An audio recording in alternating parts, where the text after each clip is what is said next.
एउटा सानो हिमाली राज्यले विश्वले देखेको सबैभन्दा ठुलो साम्राज्यलाई कसरी मात दियो? सन् 1800 को सुरुवाती दशकसम्म गोर्खाली साम्राज्य तीव्र गतिमा विस्तार भइरहेको थियो।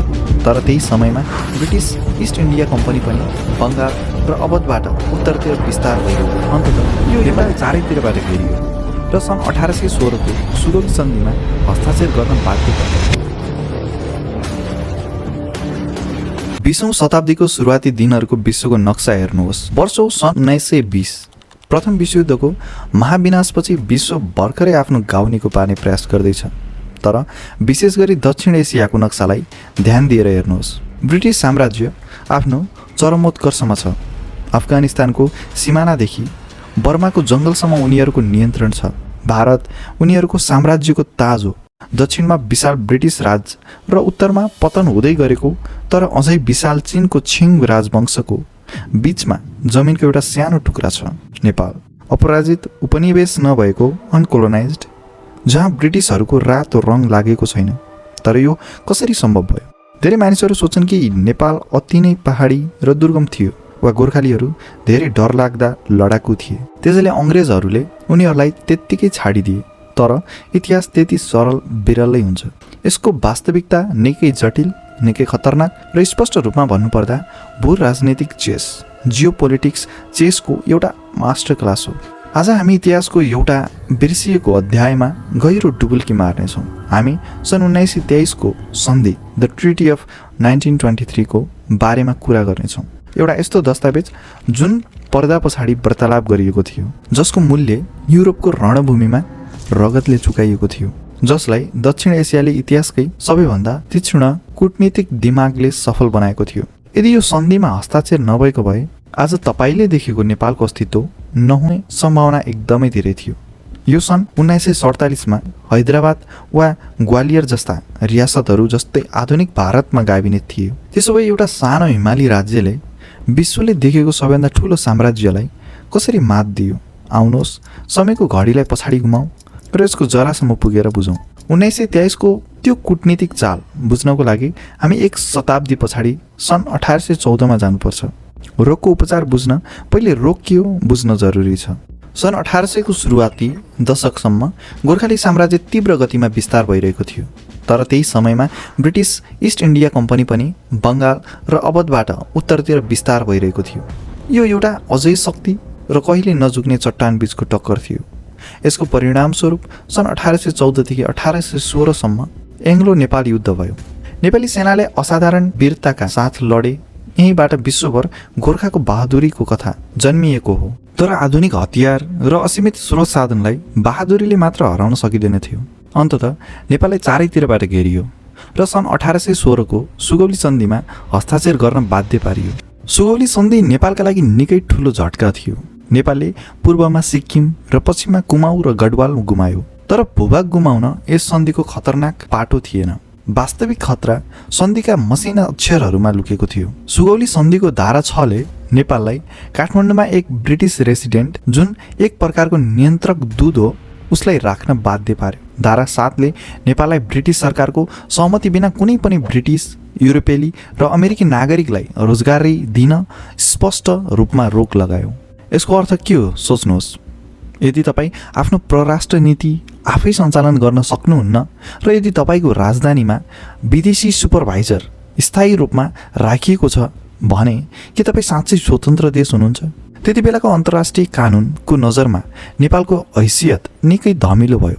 अङ्ग्रेजहरूले नेपाललाई एउटा सार्वभौमसत्ता सम्पन्न स्वतन्त्र राष्ट्रको रूपमा नभएर एउटा सामन्ती राज्य वा रियासतको रूपमा व्यवहार गर्न थाले। 19औं शताब्दीभरि भारतमा रहेको ब्रिटिस राज्यले 500 भन्दा बढी यस्ता रियासतहरूलाई आफूमा गाभ्यो। उनीहरूले स्थानीय राजाहरूलाई शासन गर्न त दिए, तर सेना, परराष्ट्र मामिला र सार्वभौमसत्ता ब्रिटिसकै हातमा हुन्थ्यो। नेपाल पनि ठ्याक्कै यही जालमा फस्ने सङ्घारमा थियो। कागजमा उनीहरू स्वतन्त्र थिए, तर वास्तविकतामा काठमाडौँका ब्रिटिस रेसिडेन्ट स्याडो किङ जस्तै व्यवहार गर्थे। नेपाल एउटा भूराजनीतिक निसासिने घेरामा फसेको थियो। उनीहरूलाई त्यहाँबाट निस्कने बाटो चाहिएको थियो। उनीहरूलाई एउटा यस्तो कानुनी रूपमा बाध्यकारी दस्तावेज चाहिएको थियो जसले संसारलाई भन्न सकोस् हामी हाम्रो मौलिक आफै हौँ। अब आउँ 20औं शताब्दीमा। नेपालमा राणा वंशको शासन थियो। प्रधानमन्त्रीहरूको एउटा निरङ्कुश परिवार जसले वास्तविक राजाहरूलाई केवल नाम मात्रको बनाएर राखेको थियो। सन् 1901 मा एक यस्ता व्यक्ति सत्तामा आउँछन् जसले नेपालको इतिहासको दिशा नै बदलिदिन्छन्। प्रधानमन्त्री चन्द्रशमशेर जवारा। चन्द्रशमशेर एक निरङ्कुश शासक थिए हो, तर उनी उच्च शिक्षित, अत्यन्तै चतुर र चलाक कूटनीतिज्ञ पनि थिए। उनी कलकत्ता विश्वविद्यालयका पूर्व विद्यार्थी थिए। उनले अङ्ग्रेजी कानुन बुझेका थिए, विश्व भूराजनीतिक बुझेका थिए र सबैभन्दा महत्त्वपूर्ण कुरा उनले ब्रिटिसहरूको मानसिकता बुझेका थिए। चन्द्रशमशेरले दक्षिण एसियाको नक्सा हेरे र एउटा डरलाग्दो सत्य महसुस गरे। अब बाँकी विश्वबाट अलग्गिएर बस्नु मात्रै देश जोगाउने उपाय थिएन। दशकौंसम्म नेपालको नीति सीमाना बन्द गरेर हिमालको पछाडि लुक्ने थियो। तर चन्द्रशमशेरलाई थाहा थियो यदि अङ्ग्रेजहरूले साँच्चै चाहे भने काठमाडौँमा मार्च गर्न सक्छन्। यदि नेपाल विश्वको नजरमा भेसल स्टेटकै रूपमा रह्यो भने ब्रिटिस साम्राज्यले आधिकारिक रूपमा निल्न धेरै समय लाग्ने थिएन। त्यसो भए जब आफूभन्दा धेरै गुणा शक्तिशाली शत्रुसँग लड्न सक्नुहुन्न भने के गर्नुहुन्छ? तपाईँ आफूलाई उनीहरूका लागि यति अपरिहार्य, यति धेरै उपयोगी बनाउनुहुन्छ कि उनीहरू आफै तपाईँको सुरक्षा गर्न बाध्य हुन्। सन् 1908 मा चन्द्रशमशेरले एउटा अकल्पनीय काम गरे।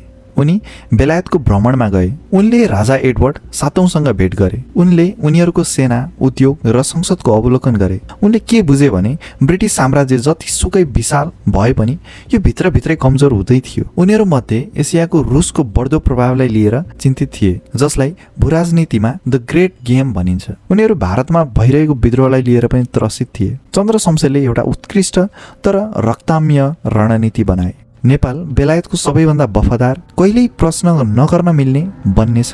तर उनी ब्रिटिस राजकुमार प्रतिको मायाले यसो गरेका थिएनन्। उनी लामो खेल खेलिरहेका थिए। उनलाई थाहा थियो कूटनीतिमा केही पनि सित्तैमा पाइँदैन। यदि नेपालले बेलायतलाई उनीहरूलाई अति आवश्यक परेको कुरा दियो भने बेलायत नेपाललाई त्यो कुरा दिन बाध्य हुनेछ जुन नेपाललाई अति आवश्यक छ, कानुनी र पूर्ण स्वतन्त्रता। र सन् 1914 मा एउटा भयानक तर सिद्ध अवसर प्राप्त भयो। जुलाई 1914 आर्चड्युक फ्रान्स फर्डिनान्डको हत्या हुन्छ। प्रथम विश्वयुद्धको महाविनाशमा होमिन्छ।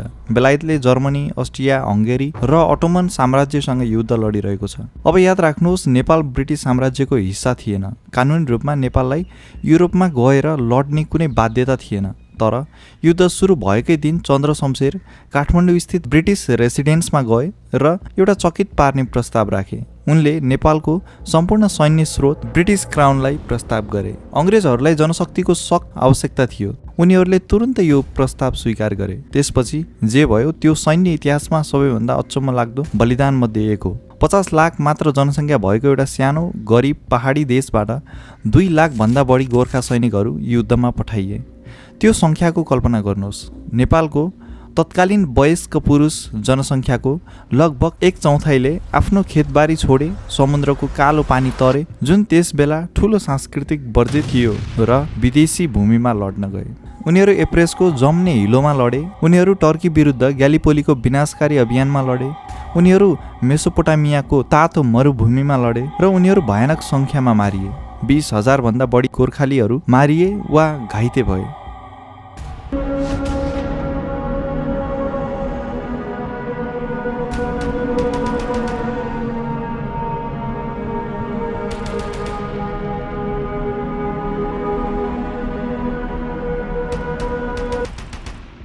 किन चन्द्रशमशेरले किन आफ्ना जनतालाई यो बदचालामा पठाए? यो एउटा रणनीतिक रगतको सम्झौता थियो।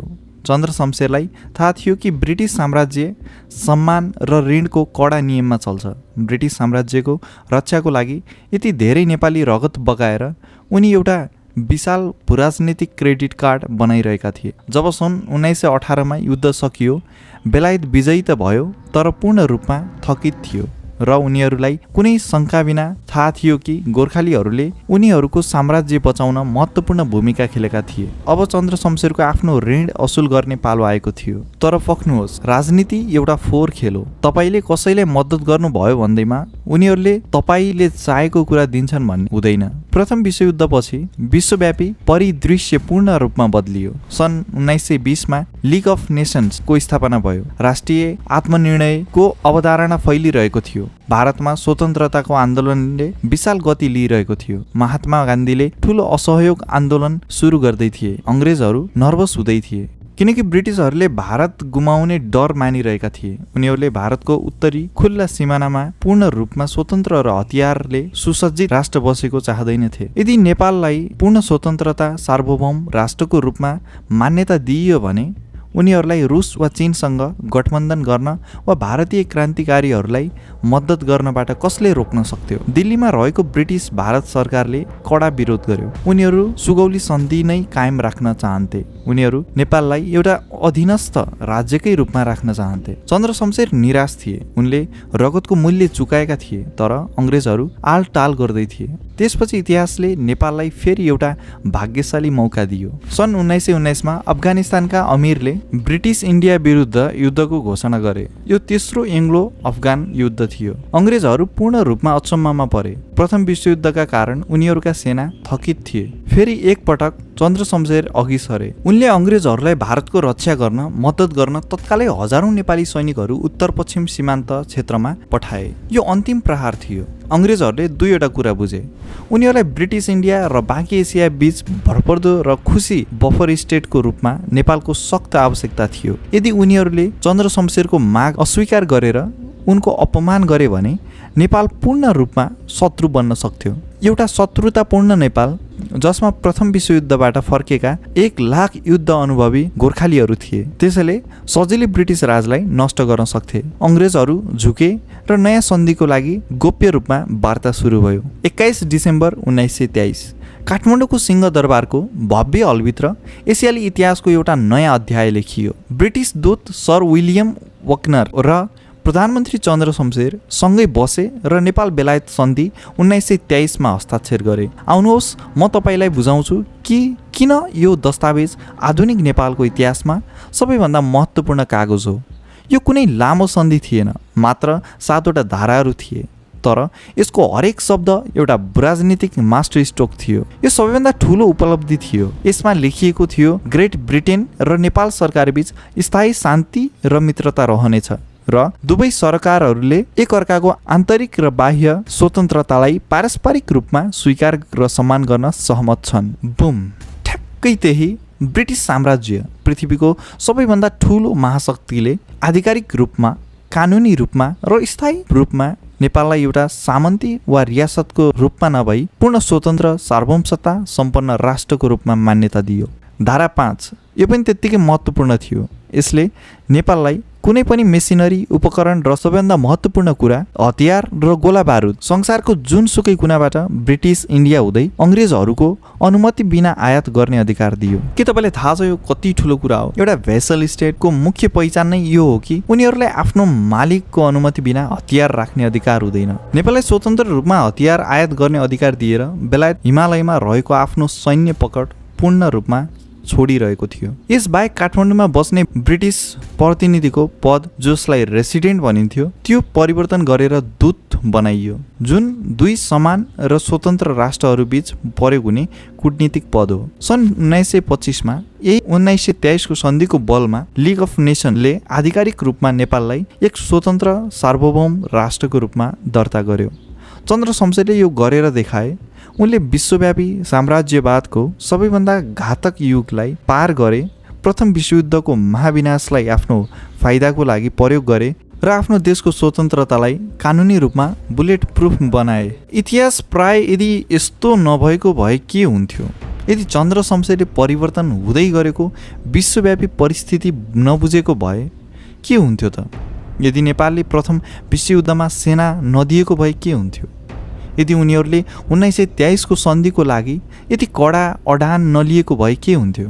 यसको जवाफ वास्तवमा अनुमान गर्न सकिने खालको छ। जब सन् 1947मा अंग्रेजहरूले अन्ततः भारत छोडे, उनीहरूले भारतीय स्वतन्त्रता ऐन पारित गरे। यो ऐनले ब्रिटिस संरक्षणमा रहेका सबै रियासतहरू र सामन्ती राज्यहरूले भारत वा पाकिस्तान मध्ये एकमा सामेल हुन छनौट गर्नुपर्ने व्यवस्था गर्यो। यस्ता 565 राज्यहरू थिए। ती मध्ये लगभग सबै चाहे ती जतिसुकै धनी वा शक्तिशाली किन नहोस्, जस्तै हैदराबाद वा कश्मीर, अन्ततः नयाँ भारतीय गणतन्त्रमा गाभिए। यदि नेपाल सन् 1947 मा कानुनी रूपमा अझै पनि भ्यासल स्टेटकै रूपमा वर्गीकृत भएको भए नयाँ भारतीय सरकारलाई नेपाललाई भारतीय सङ्घमा गाभ्ने पूर्ण कानुनी अधिकार हुने थियो। सन् 1923 को सन्धि एउटा पुरानो कागजको टुक्रा मात्र होइन, यो आधुनिक नेपालको अस्तित्वको कानुनी आधारशिला हो। गोर्खालीहरूले युरोपका खाडलहरूमा आफ्नो ज्यान दिएर यसको मूल्य चुकाए। यदि तपाईँलाई इतिहासको यो गहिरो विश्लेषण रोचक लाग्यो भने लाइक बटन थिच्न नबिर्सनुहोस्। हाम्रो संसारलाई आकार दिने यस्ता अनसुना कथाहरूको लागि च्यानललाई सब्स्क्राइब गर्न नबिर्सनुहोला।